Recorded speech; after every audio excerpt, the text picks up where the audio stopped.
Mas, pessoal, agora eu acho muito difícil vocês conseguirem sair da tela aí do computador. Continuem com a gente, porque o que eu vou apresentar para vocês agora, as nossas convidadas, vai fechar com chave de ouro o nosso encontro no dia de hoje.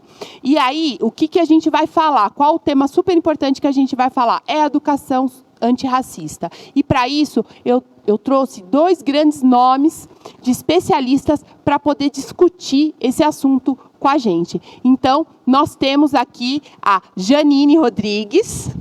Oi, Olá, Janine. Tudo bom? E prazer. A Nilma Lino está aqui com a gente também. Tudo bem? Muito prazer estar aqui com vocês duas e com todas as pessoas. Sejam muito bem-vindas. Eu vou começar apresentando um pouquinho a Janine. A Janine, né, além de escritora, educadora e também fundadora do Piraporiano, é a mais nova colunista do blog da Redes Moderna. A Janine, pessoal, ela também já foi eleita pela Forbes como uma das 12 pessoas negras inovadoras que estão elevando a qualidade da educação no Brasil. E também uma das 13 mulheres brasileiras que estão trabalhando em prol da equidade e pela educação. Janine, mais uma vez, muito obrigada por você ter vindo aqui hoje com a gente. Obrigada também, feliz de estar aqui para a gente falar sobre um tema tão importante, inesgotável, né? Inesgotável. E feliz também, né, de estar com todo mundo aqui, ouvindo, né, participando também. E uma alegria estar do lado aqui da grandíssima, maravilhosa Nilma Lino. Eu vou falar um pouquinho aqui agora sobre a Nilma, né? A Nilma, ela tem anos de experiência na implementação de políticas antirracistas na educação. A Nilma também ela é professora titular emérita da UFMG, da Universidade Federal de Minas Gerais.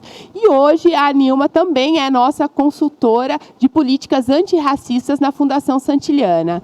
Nilma, muito bem-vinda, muito obrigada por você estar aqui com a gente essa noite. Obrigada Alê. E eu quero dizer que eu estou muito feliz de estar aqui hoje. E, assim, essa mesa ela é um encontro de gerações, né? Então, Verdade. Eu fico muito feliz de estar ao lado da Janine, né? Porque isso mostra para a gente que nós estamos avançando na construção dessa educação antirracista no Brasil. Então, muito obrigada pelo convite, por estar aqui. É uma honra para mim. Com certeza, né? Na verdade, a honra é minha de estar aqui com vocês. É um grandíssimo desafio estar aqui, né? Falando com 2 grandes nomes aí pelo currículo e pela experiência que vocês têm. Né? Eu acho que eu vou começar com a Nilma, né, Nilma? Eu acho que até por conta da sua experiência como ex-ministra da Secretaria de Políticas de Igualdade Racial e também do Ministério das Mulheres de Igualdade Racial, eu gostaria que você falasse um pouco sobre a questão das políticas públicas para uma educação antirracista que aconteça de fato, né? Bom, eu penso que para a gente falar sobre essas políticas públicas, é preciso fazer uma reflexão, Sim. que há toda uma discussão sobre as políticas antirracistas que nós falamos hoje, as políticas de ações afirmativas dentro desse grande leque de políticas antirracistas, que também fazem parte das políticas de igualdade racial. É importante pensar que todo esse movimento não começou do ponto de vista estatal, institucional. Esse movimento ele começa pelo protagonismo das pessoas negras organizadas na sociedade brasileira e organizadas principalmente no movimento negro. E o movimento negro nas suas múltiplas formas de existir. Movimento de mulheres negras, movimento quilombola, movimento da juventude negra, ou seja, movimentos povos e comunidades das religiões de matriz africana. Esse movimento negro no Brasil, ele é o grande protagonista de todas as políticas que hoje nós temos no Estado brasileiro, que são políticas em prol da igualdade racial e que são políticas nessa construção de uma sociedade antirracista. Então, por que é importante falar disso? Porque logo de cara a gente pensa assim, a alteração da LDB pela Lei 10.639 de 2003, não é isso? Mas o que é importante saber é que antes mesmo da alteração da LDB, essa ação do movimento negro em prol de uma educação antirracista e mais de uma sociedade antirracista já existia. Então, quando nós passamos em revista as organizações negras do século XX, vou dar alguns exemplos que nós sempre temos na literatura cultura, Frente Negra Brasileira, Teatro Experimental do Negro, o Movimento Negro Unificado e as mais diversas outras organizações das mulheres negras no Brasil, como o Gueledés, por exemplo, né, Crioula, que nós temos, né, as mais recentes, que estão atuando até hoje efetivamente. A educação sempre foi uma bandeira de luta. E essa educação, como bandeira de luta, ela era e é vista pelo movimento negro como uma educação que é para todos e todas, não só para as pessoas negras, as crianças, adolescentes e jovens negros. Porém, essa educação num país diverso como é o nosso, desigual como é o nosso, na atualidade, 56% de pessoas que se autodeclaram pretas e pardas, que podem ser consideradas pessoas negras, essa educação ela não pode, de forma alguma, reproduzir o racismo. Não. Então, as políticas que nós temos, elas são fruto de um histórico, sabe? De um histórico de resistência e de luta. E antes mesmo de nós termos a alteração da LDB pela 10.639, nós tivemos, né, Janine, uma série de estados, municípios brasileiros que tiveram legislações semelhantes, que tocavam nas questões curriculares, que pensavam na formação de professores. Se nós vamos pensar na Bahia, por exemplo, em Salvador, a gente tem uma série de eventos, inclusive já tivemos a obrigatoriedade dos currículos municipais, numa determinada época, ter disciplina sobre a questão da história da África, cultura afro-brasileira, assim como em vários outros. Então, quando o movimento negro se articula e consegue fazer com que o Congresso Nacional se mobilize, né? E o governo federal também, à época, se mobilizasse para que essa legislação ela fosse aprovada, no caso, alterando a nossa Lei de Diretrizes e Bases, vem de um acúmulo, né? E o movimento negro entende, então, que o Estado tem que ser um Estado democrático de direito, não é isso? Então, nós não podíamos mais ficar vivendo de iniciativas institucionais que fossem ou específicas das organizações negras em prol dessa educação democrática e antirracista. Era preciso que o Estado assumisse.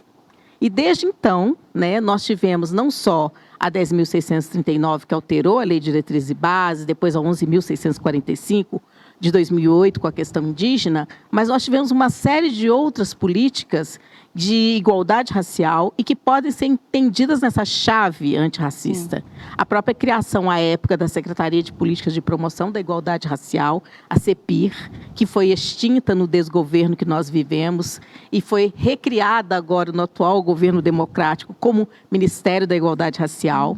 Nós tivemos no Ministério da Educação a criação de uma Secretaria de Educação Continuada, Alfabetização, Diversidade, depois a Inclusão, né, que voltou novamente agora com o Ministério da Reconstrução Democrática, a SECADI, e isso em 2004.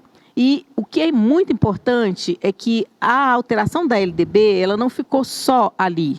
Ela gerou também diretrizes curriculares nacionais e que são muito amplas, olha, para a educação das relações étnico-raciais, que é isso que a gente está fazendo aqui hoje, e para o ensino de história e cultura afro-brasileira e africana. Então, essas diretrizes, que são compostas de um parecer e de uma resolução, depois, a partir delas, nós temos um plano nacional de implementação dessas diretrizes. Então, você vê o plano, a construção da SECADI, depois nós tivemos uma série de outras políticas, Estatuto da Igualdade Racial, nós tivemos a política de cotas nas instituições federais de ensino superior, cotas nos concursos públicos, Decreto 487 de 2003, da questão quilombola. Aí as pessoas podem perguntar, mas, professora Anima, a senhora está misturando? Está falando de políticas que são de educação especificamente e não são de educação especificamente? Não estou misturando. É porque a gente está pensando em educação. Um processo amplo, dinâmico. Nós não estamos pensando só na escola, instituição escolar. Então, a minha grande tese é que o movimento negro ele é um educador, então ele nos educa e nos reeduca. Então, as políticas que nós temos específicas, voltadas para a igualdade racial, para o antirracismo e, dentre elas, as ações afirmativas, elas são políticas que fazem parte desse processo de um reconhecimento estatal e institucional de que a sociedade brasileira, e no caso a educação brasileira, não pode ser neutra em relação ao racismo. Ela tem que se posicionar em relação ao racismo. E esse posicionamento é ser antirracista, que é uma prática, é uma ação, não é isso, Janine? Não é simplesmente uma questão que fica pairando nas nossas ideias. Óbvio que as nossas ideias têm que mudar e serem renovadas, sim, mas as nossas práticas, e aí vamos pensar em escola, currículo, gestão, a formação em serviço, nas universidades a formação inicial. Nós temos que pensar, por exemplo, uma série de organizações e instâncias dentro da escola que muitas vezes a gente não pensa quando nós falamos do impacto das políticas antirracistas para dentro da escola, como, por exemplo, os nossos conselhos de classe. Nós já paramos para pensar que os nossos conselhos de classe, quando nós olhamos uma perspectiva antirracista, o que será que nós encontramos nas nossas opiniões, nas conversas? A organização do colegiado, a participação dessa família, dessa comunidade, o reconhecimento dos saberes dessa comunidade. Quando falamos em escola pública no Brasil, nas grandes periferias, principalmente, nós falamos de escolas majoritariamente negras, de pessoas pretas e pardas ali dentro. Inclusive, hoje nós temos um pouco mais na rede pública presença de professoras e professores negros. Um pouco mais do que a minha época, porque ainda não é o que nós gostaríamos. Na iniciativa privada, não precisamos nem de dizer, nós precisamos avançar muito. Não só no alunado, como também na presença de docentes, gestores, gestoras negros e negras. Então, o que eu quero chamar a atenção? É de que essas políticas que nós temos, sendo elas focadas diretamente para a educação ou focadas para a sociedade brasileira e o antirracismo, elas hoje impactam o nosso país, poderiam estar impactando muito mais se não fosse a própria resistência que o racismo tem, nessa estrutura, né, dessa forma estrutural como ele incide na sociedade brasileira, mas nós podemos considerar que, inclusive, o evento de hoje é já um resultado da existência dessas políticas. Porque há tempos atrás, talvez nós não estivéssemos aqui num trabalho de formação com essa temática, ao mesmo tempo discutindo a alfabetização, a matematização, as outras questões da escola, mas nós estamos entendendo que é importante para a escola também se colocar e entender que se nós lutamos por uma escola democrática, logo nós teríamos que estar lutando por uma escola antirracista. Porque eu sempre falo, toda escola democrática ela tem que ser antirracista. E toda escola antirracista tem que ser democrática. Vamos para a educação? Toda educação democrática deve ser antirracista e toda educação antirracista deve ser democrática. Então, eu acho que eu poderia te falar isso desses impactos e depois eu posso explicar um pouquinho mais o que eu estou entendendo por educação antirracista. Não, com certeza. Eu até vou voltar, né? A gente conversou um pouquinho lá atrás, eu quero voltar com você, Nilma, até para poder falar um pouco mais disso, né? Então, quando você fala de ser antirracista, né? Então, o que as pessoas denominadas pessoas brancas, as ações que elas têm que ser, né? Então, você trouxe aqui. A gente tem que ser antirracista, né? E de que maneira isso pode acontecer dentro da escola. Mas antes da gente ir para esse momento, eu gostaria de trazer aqui para a Janine, em cima do que a professora Nilma trouxe para a gente, né? Você que tem um trabalho dentro do chão da escola, com a Piraporiando, que você está no dia a dia com os professores, olhando o currículo, trabalhando no planejamento, né? Com essas suas duas grandes frentes, que é a educação antirracista e o letramento racial, o que você pode complementar do que foi dito até agora pela Nilma, Janine? Bem, primeiro, assim, dizer que é realmente muito animador, né, quando a gente olha para o lado e está muito próximo, assim, fazendo um trabalho com uma geração que a gente tem a honra de conviver, né, a Nilma Lino, Jurema Werneck, Sueli Carneiro, a Nilma falou aqui do CEPIR, né, lembrar do querido amigo Giovanni Arvey, e tantos nomes, né, que a gente poderia ficar aqui o dia inteiro falando, que estiveram na linha de frente, né? Ou como a minha mãe e algumas pessoas da minha família falam, pessoas que chegaram quando tudo era mato, né? E foram abrindo frente para a gente poder hoje estar atuando. Tem uma necessidade muito grande de um trabalho de educação antirracista junto com o currículo. Porque, mesmo que a intenção seja boa, qual é um dos maiores problemas que a gente tem hoje? Trabalhar a educação antirracista de uma maneira separada do currículo, né? Então, se cria um projeto na escola para falar de educação antirracista. Não funciona, fica algo exótico, fica algo à parte do cotidiano, né, que está acontecendo. A gente precisa trabalhar educação antirracista em todos os temas e em todos os ciclos do currículo. Não é fácil, mas é muito importante para que essa prática ela seja cada vez mais naturalizada. Então, o que é uma prática de educação antirracista em física? Em português e literatura, mas também em matemática e biologia.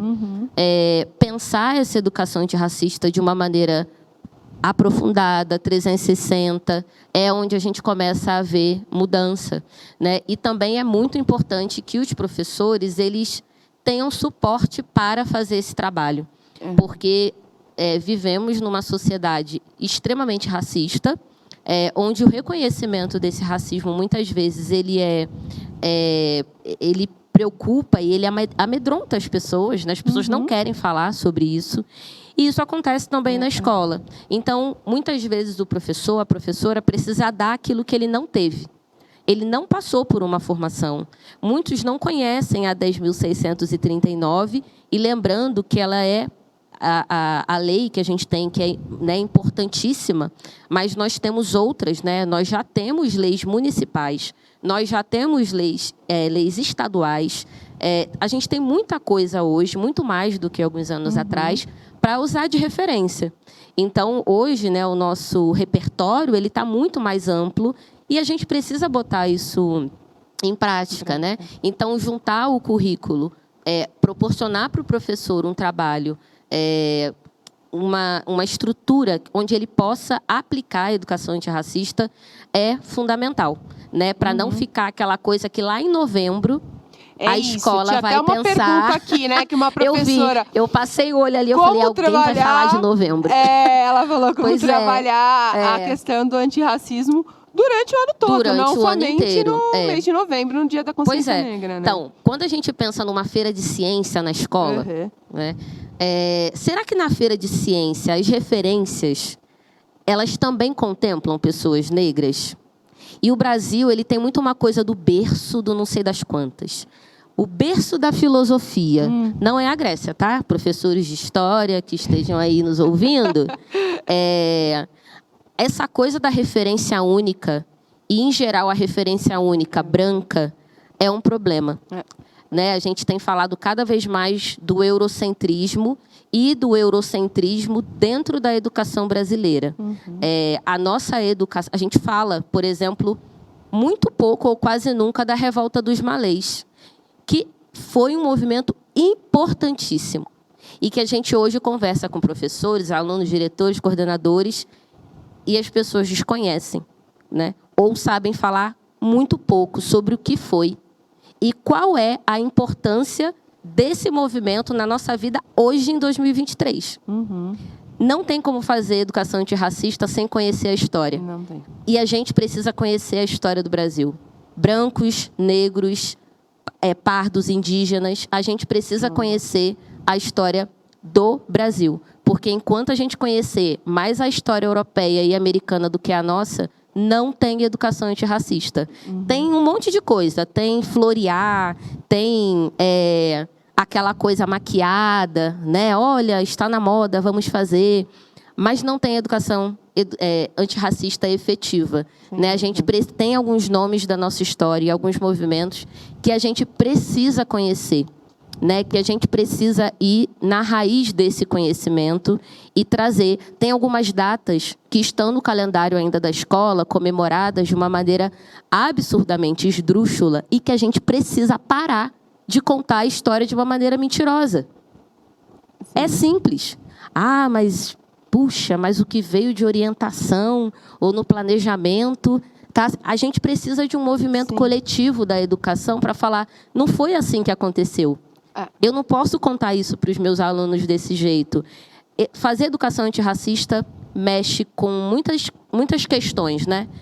Muitas vezes vai gerar um incômodo, um desconforto, uma insegurança, um medo, porque não é essa panaceia romântica que muitas vezes é contada. É preciso coragem para fazer educação antirracista. Sem dúvida, né? Eu estava conversando com a professora Nilma, né? Lendo os textos dela, ouvindo o podcast dela, enfim. E ela traz uma questão que eu acho super importante, né? Então, eu acho que a gente tem que falar, enquanto pessoas brancas, dentro da escola, qual que é o meu trabalho na cultura antirracista, né? E uma das questões que a Nilma trouxe e que, para mim, eu acho que está evidente, é a pessoa branca se colocar no lugar de um grupo dessa questão étnico-racial, né? E não de superioridade. Até porque, né, Nilma, você acaba trazendo esses dados, a gente fala de 56% da população brasileira hoje formada por pretos e pardos. Então, e aí as outras porcentagens de pessoas brancas, quilombolas, dos ciganos, e eu acho que a gente tem que começar a olhar um pouco para isso, né? Sim, tem várias questões nesse caso, mas eu vou tentar falar sobre duas. Bom, uma primeira é entender que a educação antirracista, ela não é um conteúdo sobre a questão racial, a história e cultura afro-brasileira, né? É mais do que isso. O conteúdo, vamos pensar assim, ele faz parte de uma educação democrática e antirracista. Por quê? Porque a gente tem uma certa tendência de separar essas duas coisas. Fala assim, nós lutamos por uma educação democrática e lutamos também por uma educação antirracista. Não, a gente está lutando por uma educação só, democrática, laica, não é isso? Com qualidade social, para as pessoas que dão a ênfase na qualidade, que seja inclusiva, que reconheça as diferenças. E essa educação também tem que ser contra toda e qualquer forma de racismo e discriminação. É isso. É isso. Ponto. Ponto. Agora, como que isso acontece? Isso acontece, como a Janice falou, na questão do currículo, isso acontece nesse cotidiano, mas isso acontece também com uma postura. É uma postura pedagógica, que é também uma postura política e deveria ser uma postura profissional de toda e qualquer educador e educadora, desde da básica até o ensino superior. Né? Uma postura de olhar para a minha sala de aula, olhar para a turma que eu tenho e perguntar assim, olha, as crianças, adolescentes e jovens, adultos e pessoas idosas com as quais eu trabalho, elas se sentem bem, elas se sentem acolhidas sendo quem são. As crianças, adolescentes e jovens negros que tem dentro dessa sala de aula, dessa escola, as professoras, as cantineiras, o porteiro, as pessoas todas que estão em torno da educação, elas se sentem acolhidas na sua diferença dentro desse espaço? Se a minha resposta for não, então essa educação não está sendo antirracista. Então nós vamos ter que fazer alguma coisa. E aí é desde o livro didático, é tudo, é brincadeira na sala, é o agrupamento das crianças, né? A gente estava vendo aqui a questão dos agrupamentos. Na hora que eu penso nos agrupamentos, eu penso assim, esses agrupamentos eles têm também que ser diversos, eu tenho que pensar agrupamentos diversos para que as crianças, elas se relacionem umas com as outras. Eu penso que a gente tem que educar para uma empatia, né? E não para a violência, ou seja, uma educação que se pauta na ética, educar para a autonomia. Então, não basta apenas eu pensar assim, como eu vou trabalhar isso na disciplina tal? Como eu vou trabalhar a educação antirracista de forma assim, assim, assim? Não é isso. A minha postura já é antirracista. E aí, na hora que eu me interajo com tudo que tem dentro da escola, eu tenho que pensar que essa diversidade étnica, racial, ela tem que estar contemplada de forma afirmativa dentro dessa escola. Então, a educação antirracista como uma postura e uma prática, ela significa não só o combate ao racismo, mas também um reconhecimento do protagonismo, da resistência negra, desconstruir os estereótipos sobre o continente africano. E tem que pensar também em formas como eu reconheço a luta da organização negra para a gente ter no Brasil os avanços que nós já tivemos. Tudo isso faz parte dessa postura. E aí entram as pessoas brancas. Entram as pessoas brancas por quê? Porque enquanto uma postura enquanto uma postura profissional, ética dos professores e das professoras. Ser antirracista significa que é para todos e para todas. Não é só para os professores e as professoras negras. Sem dúvida. É para negros, indígenas, brancos, etc. E as pessoas não negras, no caso, pessoas brancas, essas pessoas, elas precisam aprender com aqueles e aquelas que têm um acúmulo nessas questões. E as pessoas brancas precisam também rever o que vários teóricos falam, e aí eu vou citar a Cida Bento, que é a minha grande referência, que é rever o seu lugar da branquitude. Rever na sociedade brasileira esse lugar privilegiado que nós, Brasil, fomos construindo nas nossas relações de poder para um determinado grupo étnico-racial em detrimento de outro. E isso significa o quê? Que as pessoas brancas precisam compreender que elas também fazem parte de um grupo étnico-racial. Não somente nós, negros, temos identidade negra, fazemos parte de um grupo étnico-racial. A sociedade, a cultura, ela foi se organizando dessa forma. Só que, como nós vivemos relações de poder históricas, coloniais, escravocratas, ditaduras, etc., etc., na luta democrática que nós vivemos, esse lugar das pessoas brancas, ele acabou sendo um lugar universalizado como o lugar, o padrão. E quando as pessoas nascem, crescem numa sociedade eivada de desigualdades, de todas as ordens, inclusive a racial, e essas pessoas são educadas no lugar do padrão, elas não se autoquestionam sobre esse lugar. Sem dúvida. Então, quando nós implementamos a educação antirracista, as próprias pessoas brancas também começam a compreender que elas também fazem parte de um grupo étnico-racial. As pessoas brancas também constroem identidade. Existe a identidade que as pessoas brancas constroem e branco brasileiro, porque é muito diferente ser branco no Brasil e ser branco nos Estados Unidos. É muito diferente ser branco no Brasil e ser branco na Europa, não é isso? Então, é esse lugar dessa branquitude que a gente precisa de desconstruir, no sentido de construir uma branquitude crítica, como alguns autores vão falar, que é essa que rever o seu racismo. E que, ao rever o seu racismo, constrói posturas antirracistas. E entende que nessa luta antirracista tem protagonismos. E que esse protagonismo não é das pessoas brancas, esse protagonismo é das pessoas negras. Então, isso significa não só construir empatia, solidariedade, mas significa uma postura política, né? Uma postura de reconhecimento e uma postura de uma forma de integração dentro dessa sociedade que nós vivemos, porque a gente fala de uma falsa integração, mas reconhecer privilégios e lutar para desconstruir relações de poder, só assim que a gente vai conseguir uma democracia mais efetiva. E se nós tivermos uma democracia mais efetiva, tendo como eixo essa dimensão do antirracismo, vai ser bom para todo mundo. Porque o racismo, eu vou sempre falar isso, ele nos aprisiona. Negros, brancos, indígenas, todos os grupos étnico-raciais. E ele tem uma forma perversa de nos aprisionar, que é nos aprisionar no reino da ignorância e do preconceito. E isso cria um embotamento mental mesmo das pessoas se abrirem para pensar que as diferenças elas fazem parte do acontecer humano, né? Fazem parte desse acontecer humano. E por isso elas deveriam ser também parte de todas as nossas ações para melhorar as relações nessa sociedade. Então, na hora que eu penso um material didático, na hora que eu penso um livro de literatura, que as personagens são negras, que traz a humanidade das pessoas negras, essa literatura é para todas as crianças negras e brancas. É para que professores negros e brancos também saibam trabalhar com essa literatura.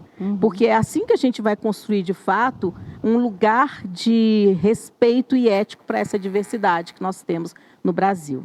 E fechando, só para as pessoas entenderem, quando a gente fala da questão racial, eu sempre falo isso, não tem algo mais democrático do que pensar o antirracismo. Porque na hora que nós focamos e entendemos a existência do racismo, nós vamos entendendo também uma série de outros fenômenos perversos. É por isso que quando a gente fala da luta antirracista, você vai expandindo e vai pensar na questão das mulheres. Você pode pensar na questão dos indígenas, você vai pensar na questão dos outros segmentos, dos ciganos, etc. O racismo, ele opera de várias formas. Mas no Brasil, a gente sabe que o peso maior do racismo é em relação às pessoas negras. Mas na hora que nós... Por isso que ele é estrutural, e se você mexe, toca naquilo que é estrutural, você tem condições de fazer uma mudança, causar fraturas mesmo em estruturas muito rígidas e possibilitar que algo novo surja. E eu acho, assim, as políticas públicas têm uma importância, têm um grande efeito, mas é na prática cotidiana que a gente faz a coisa acontecer.